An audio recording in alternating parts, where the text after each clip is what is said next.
Hello everyone, welcome to history lovers. सभी इतिहास प्रेमियों को मेरा अभिनंदन। आज हम लोग एक ऐसे टॉपिक के बारे में जानने वाले हैं, डिस्कस करने वाले हैं जो संपूर्ण विश्व में एक कुरीति के समान व्याप्त है। न केवल प्राचीन काल से अपितु अभी के समय में भी कुछ स्थान ऐसे हैं, स्पेसिफिक जगह ऐसे हैं जहाँ पर ये अभी भी व्याप्त है, और इस कुरीति का नाम है दास प्रथा। इतिहास का एक काफ़ी रोचक और महत्वपूर्ण तथ्य जानेंगे दास प्रथा के बारे में, जानेंगे उन दासों के जीवन के बारे में। क्या वो परिस्थिति रहती होगी जिसके कारण कोई दास बने, कैसा व्यवहार होता था उनके साथ, इन सब चीज़ों के बारे में चर्चा करेंगे। तो आइए स्टार्ट करते हैं वीडियो को। सबसे पहले जानेंगे कि दास प्रथा क्या है। तो दास प्रथा एक्चुअली जो रीन से के तले दबे हुए होते थे लोग, या जो युद्धों में बंदी बनाए जाते थे, वैसे व्यक्तियों को दास बनाया जाता था, गुलाम बनाया जाता था, सर्वेंट बनाया जाता था। उन्हीं को हम दास प्रथा बोलते हैं। इनका अन्य नाम अगर बोले तो इसे दासता प्रथा या गुलामी प्रथा के नाम से भी जाना जाता है। दास प्रथा की शुरुआत की अगर बात करें तो कई सदियों पहले से जो है ये चली आ रही है। ऐसा माना जाता है कि चीन में 8वीं से 12वीं शताब्दी ईसा पूर्व तक जो है, ईसा पूर्व के बीच में गुलामी प्रथा का जिक्र मिलता है। अगर भारत की बात करें तो भारत के भी प्राचीन ग्रंथ मनुस्मृति में दास प्रथा का उल्लेख किया गया है। इस पर प्रतिबंध भी लगाया गया है। 1807 में सबसे पहले प्रतिबंध लगा था, ब्रिटेन ने लगाया था, दास प्रथा के उन्मूलन का कानून बनाया था। और अपने देश में जो अफ्रीकी गुलाम, जो अफ्रीकी नागरिक की खरीद बिक्री की जो तथ्य था इनका, इस पर पूरी तरीके से पाबंदी लगाई थी। 1808 में जो है अमेरिकी कांग्रेस ने गुलामों के आयात पर प्रतिबंध लगा दिया था, बाहर से नहीं मंगवाना था।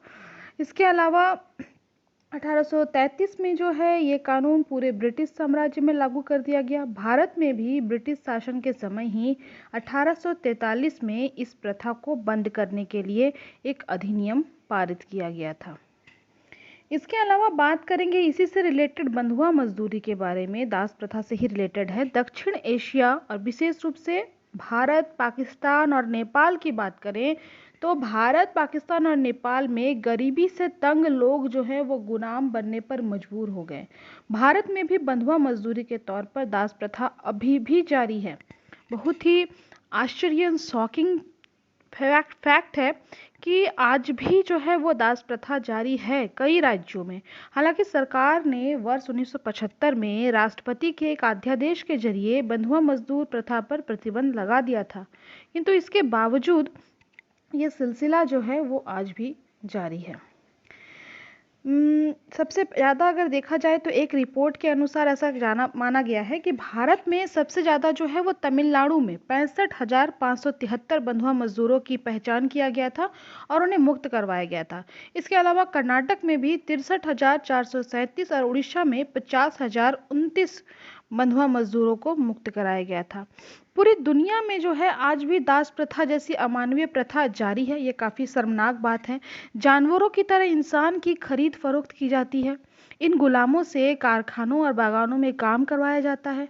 इसके अलावा गुलाम स्त्रियों को, दासियों को वेश्यावृत्ति के लिए भी मजबूर किया जाता है। गुलामों में बड़ी तादाद में महिलाएं और बच्चे भी शामिल हैं। ये एक मानवता के लिए शर्मनाक तथ्य है। तो आज इसके बारे में ही हम लोग आगे डिस्कस करेंगे। ये कुछ फैक्ट थे, अब जानेंगे उनके कुछ जीवन शैली और क्या वो रीज़न हुआ करता था जिसके वजह से उन्हें इतनी नारकीय जीवन का सामना करना पड़ता था। तो ये एक्चुअली हम लोगों को जाना कि पूर्व मध्यकाल में जो है वो दास प्रथा में कहीं ना कहीं वृद्धि हुई, और ये केवल राजा, सामंत और गृहस्थ के यहाँ नहीं, बल्कि जो बौद्ध मठ थे, वैष्णव, शैव और जो शक्ति मंदिर, अर्थात जो नारियों, जो माताओं के जो मंदिर होते थे, वहाँ भी दास रहते थे। और इस युग में दास प्रथा के विषय में जानकारी प्राप्त करने के लिए धर्म शास्त्रों के अतिरिक्त जो है, जो हमारे धर्म शास्त्र हैं, उसके अलावा हमें जैन ग्रंथ, जो शिलालेख अशोक के द्वारा खुदवाए गए उसमें, या फिर विदेशी मंत्रियों के, जो बाहर से मंत्री आए या बाहर से जो राजदूत आए, उनके वृत्तांतों से भी हमें इसके बारे में जानकारी प्राप्त होती है। यहाँ हम एक बुक का नाम पढ़ेंगे, मिताक्षरा। ये विज्ञानेश्वर के द्वारा लिखा गया है। इसमें जो है नारद द्वारा, नारद मुनि द्वारा कथित 15 प्रकार के दासों का उल्लेख किया गया है। और इसमें से 7-8 प्रकार के जो दास हैं उनका अस्तित्व अर्थशास्त्र में जो कौटिल्य के द्वारा लिखा गया था उसमें इसकी पुष्टि की गई है। इसके अलावा अगर बात करें कि एक लेख पद्धति नामक एक लेख है, एक पुस्तक है जिसमें कि एक सिक्के का जिक्र किया गया है और उस सिक्के में गृहज या उदर दास को सबसे कॉमन बताया गया है, सबसे सामान्य बताया गया है। संभवतः यह सुनने में जैसा लग रहा है कि उदर या गृहस्थ दास जो है मे बी माँ के गर्भ में ही उसे दास बना दिया जाता था, उसकी खरीद जो है वो माँ के गर्भ में ही हो जाती थी। तो उस प्रकार का दास जो है वो सबसे ईजी होता था। और इसमें एक दासी के खरीद के संबंध में भी क्रय पत्र है जिसमें कि क्रय पत्र में वो घोषणा की गई है सारे नगर में कि इसे बेचा जा रहा है, कौन इसे खरीदने को इच्छुक है। तो इस प्रकार से जानवरों की तरह, कोई तुच्छ वस्तु की तरह जैसे बाजारों में अन्य सामान बिक्री होते हैं, उस प्रकार से दास दासी के नाम पर इंसानों की खरीद बिक्री होती थी और मे बी आज भी कई जगहों पर होती है। तो ये जो है जैन ग्रंथ, एक नाम बताया जा रहा है समारा इच्छा का, और एक नाम है प्रबंध चिंतामणि, थोड़ा डिफिकल्ट नाम है। इसमें दास व्यापार की अनेक सारी इस प्रकार की कथाएं प्रचलित हैं जिससे पता चलता है कि दास व्यापार जो है वो नियमित रूप से चल रहा था। इन कथाओं से ये भी ज्ञात होता है कि दासों का निर्यात भी हो जाता था, किया जाता था। और लेख पद्धति में ही ये बात कही गई है कि विनिमय जो है, वस्तुओं के विनिमय में दासों का निर्यात समुद्री मार्ग से पश्चिमी देशों से होता था। इस प्रकार दास दासियों को दान में देने की भी प्रथा बहुत प्रचलित थी। पुराणों से ज्ञात होता है कि दासों को दान देने में प्रथा बहुत व्यापक रूप से व्याप्त थी। बौद्ध मठों में, मंदिरों में दास जो है वो दान के रूप में दिए जाते थे और दासों से मंदिर की सफाई आदि और इसके साथ साथ कई प्रकार के परिचर्या कार्य जो है वो करवाई जाती थी। अब ये ऐसा होता क्यों था? तो सिंपल सी बात है कि ऐसे बहुत सारे लोग थे, हैं, जो किसी न किसी कारण बस ऋण ग्रसित हो जाते हैं और ऋण ना चुकाने के एवज में उन्हें दास बनना पड़ता है। मनुस्मृति के एक टीका से पता चलता है, एक लेख से पता चलता है कि ये प्रथा इतनी प्रचलित थी कि देश, धर्म और राजा द्वारा बनाए गए नियमों के अनुकूल होती थी, अर्थात ये कानूनी रूप से राजा इसे मान्यता देता था। हालांकि शास्त्र में कहीं भी इसका जिक्र नहीं है, शास्त्र इसके विरुद्ध था। विज्ञानेश्वर ने जो मिताक्षरा पुस्तक लिखी है इसमें इस प्रथा का अनुमोदन किया है कि ऋण ना चुका सकने के कारण ऋणी जो है कभी कभी स्वयं को ही ऋणदाता के पास दास बना लेता था, दास बन जाता था वो। लेख पद्धति में एक निर्धन लड़की द्वारा संभवतः ऋण ना चुका पाने के कारण खुद को बेचने का उल्लेख भी किया गया है। इसमें यह बात भी बताया गया है कि जो नीचे वर्ण के लोग होते थे ना, 4 वर्णों के बारे में हम लोग पढ़ते हैं, तो जो नीचे वर्णों के लोग होते थे वो उच्च कुल के लोगों का, उच्च वर्ण के लोगों को दास नहीं बना सकते थे। इस प्रकार से यहाँ पर बात की गई है कि प्रायः देखा जाता था कि दासों का उपयोग जो है वो घरेलू कामों के लिए ही लिया जाता था। क्यों? लेकिन कहीं कहीं इसका प्रमाण मिला है कि दासों से खेती संबंधी काम जो है वो भी करवाए जाते थे और ये स्पेशली बौद्ध और जैन मठों में इस प्रकार का खेती कार्य जो है वो दासों से करवाया जाता था। इसके अलावा देखा जाए तो दासों को निष्कृष्ट कर्म अर्थात मलमूत्र साफ करना, गंदगी साफ करना, ये सारे काम भी करवाया जाता था। इस काल के नियमकों ने दास के जान माल के अधिकारों की रक्षा के लिए कोई नियम नहीं बनाया था। यहाँ पर वो अपने फाइट के लिए, अपने अधिकार के लिए कहीं पर भी लड़ नहीं सकते थे। उनको उनके साथ जो है दासों के साथ खच्चर की तरह व्यवहार होता था और उन्हें भारी बोझा ढोने के लिए विवश किया जाता था, उन्हें भूख प्यास सहन करने की शिक्षा दी जाती थी। ऐसा जो है एक पुस्तक है, मैं यहाँ पढ़ना चाहूँगी, त्रिशिष्टशाल काचारित्र, एक पुस्तक है संस्कृत में। इसमें जो है इस बात का जिक्र किया गया है कि दासों को खच्चरों की तरह पीटना, उन्हें भारी बोझा ढोना और भूख प्यास सहन करने की शक्ति होनी चाहिए उसमें।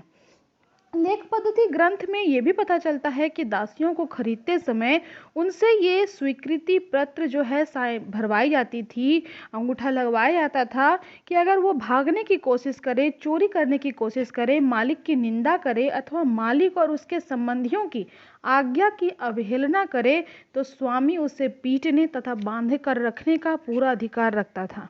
यदि दासी इन शारीरिक यातनाओं से दुखित होकर आत्मघात करती है, मतलब विरोध करती है, तो वह दूसरे जन्म में नीच योनि में पैदा होगी और मालिक द्वारा यातना दिए जाने से वो मर भी जाए तो मालिक का इसमें कोई दोष नहीं होगा, इसके लिए मालिक दंडित नहीं होगा।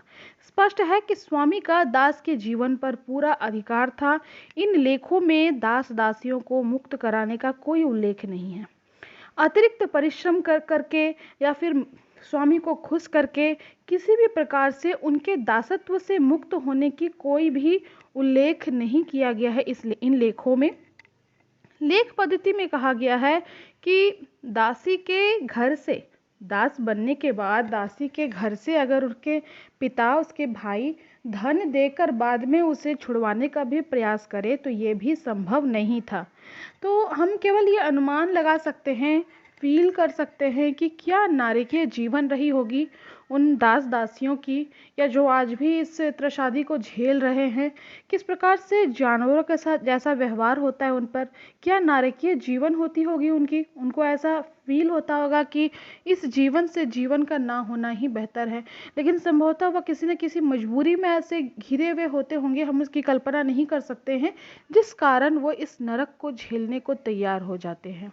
तो यही उम्मीद होगी पूरे विश्व से, जहाँ पर भी ये सारी चीज़ें हो रही हैं, कि अगर कहीं पर भी अभी भी ऐसी सारी चीज़ें जो देखने को मिली, जो मैंने रिपोर्ट आपको बताया कि कर्नाटक और तमिलनाडु में ऐसे बंधुआ मजदूरों को छुड़वाया गया है, काम करवाया जाता है उनसे कारखानों, फैक्ट्रीज़ में, और भी बहुत सारे स्टेट की न्यूज़ में हम लोग सुनते हैं, बहुत सारे कंट्रीज़ की सुनते हैं जहाँ पर कि उनको वापस नहीं आने दिया जाता है, अपना घर बंधुआ बना के रखा है। तो वो एक प्रकार से मॉडर्न हो गया है हमारा ज़माना, लेकिन वो एक प्रकार से दास प्रथा ही है कि उनका वीज़ा ले लिया, पासपोर्ट ले लिया, उन्हें कारखाना में बंधक बना दिया कि आपको यहीं काम करना है, जाना नहीं है, छुट्टी नहीं मिलती है। तो वो भी एक प्रकार से बंधुआ मजदूरी है, दास प्रथा ही है। और पूरे मानव समाज से यही गुजारिश रहेगी हम सबों की, इस प्रकार की अमानवीयता को बंद किया जाना चाहिए और जल्द से जल्द पूरे विश्व में दास प्रथा का उन्मूलन होना चाहिए। होप सो आपको ये वीडियो ज़रूर अच्छा लगा होगा। वीडियो को लास्ट तक देखें और वीडियो अच्छा लगे तो लाइक और शेयर ज़रूर करें। अगर अभी तक मेरे चैनल को सब्सक्राइब ना किया हो तो सब्सक्राइब कर ले। जल्द ही उपस्थित होंगे इसी तरह की इंटरेस्टिंग वीडियोज़ के साथ। धन्यवाद।